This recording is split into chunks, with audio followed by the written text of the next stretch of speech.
owns a dog? According to Gallup, 73% of Americans own a dog. Every child dreams of the day of getting a puppy to call their own. Dogs teach children responsibility, loyalty, and patience. When searching for a dog, what is one thing families look into for a breed? Are they good with children? When you hear what kind of dogs are good with children, you probably think Yorkies, Maltese, Bichon Frise. Something with little teeth. What if I said pit bulls make great family pets? Some of you may think they're the meanest dogs on earth, while other of you may love them to death. Pit bulls are very loving and loyal dogs. It's quite discouraging when walking my dog down the street. Parents say no to petting my dog because it's simply a pit bull, already getting stereotypes about pit bulls in their children's head.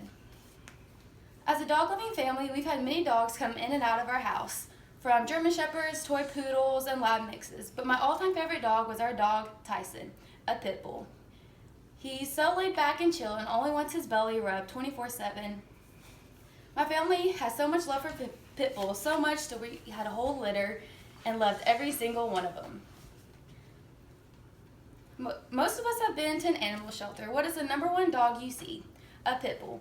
According to Black Post, each year 1.2 million dogs are euthanized and approximately 40% of them are pit bulls. This means nearly 1.5 million pits are killed in a shelter annually. Yet they are the number one most adopted. Huffington Post states that the term pit bull doesn't actually refer to a specific breed. It is a catch-all term that relates to a couple different types of terriers with the same kind of physical characteristics, but may not be genetically related. Today, I will disprove the stereotypes that all pit bulls are mean and aggressive animals. And then we'll go over the brief history of pit bulls and where they first originated. Then I'll show you why pit bulls make such great pets, in hopes to turn around pit bulls' reputations. First, let's look into where pit bulls first originated from. According to the National Geographic, in the 19th century, England first created the first pit bull by breeding bull terriers and regular terriers to be created called bull terriers.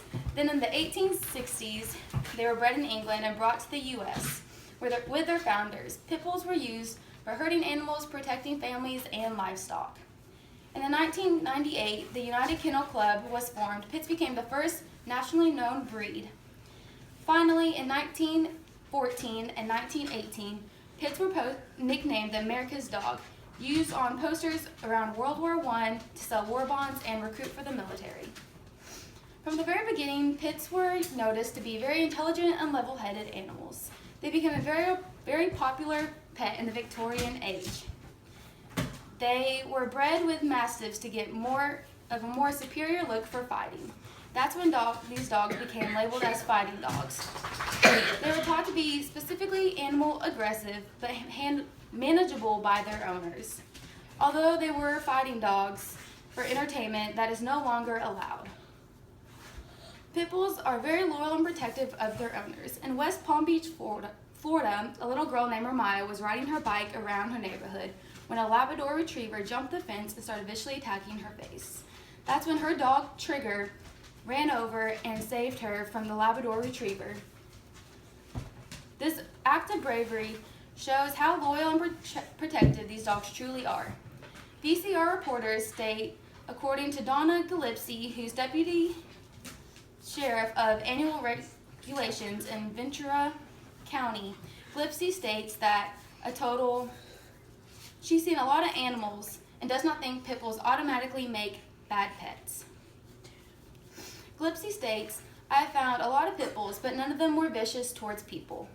Can they be made that way? Of course, just like any other breed.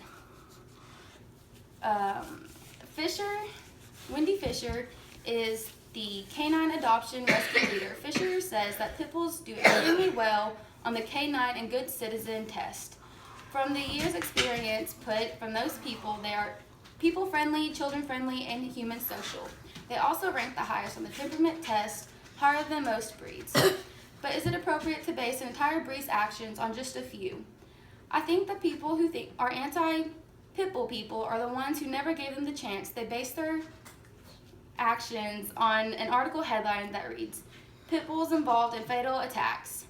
But did you know when reporters police reports, and news reporters get a dog, they do not get a genetic test to see if they're really pit bulls. They just give an overall view of what they look like. According to the Real Pit Bull, they state that pit bulls comprise of 30 to 40% of the dog population, making that 5.3 million pit bulls in our society. In the year 2000, 13 pit bulls were involved in 8 fatal attacks. That's roughly 1 out of every 204,000, or 0.003% of pit bull population. So if pits aren't the ones causing all the fatal attacks, then which breeds are? Some of the most fatal dog attacks have been done by German Shepherds, Rottweilers, and Huskies. My parents have owned each one of these dogs, have never experienced an aggressive one, which just goes to show it's all based on the owner and how they raise them. Now that you know where pits originated from, how protective they are of their family, and how great of pets they make, I hope I have changed your mind about pit bulls. And if I don't, maybe my dog Tyson and Loon can.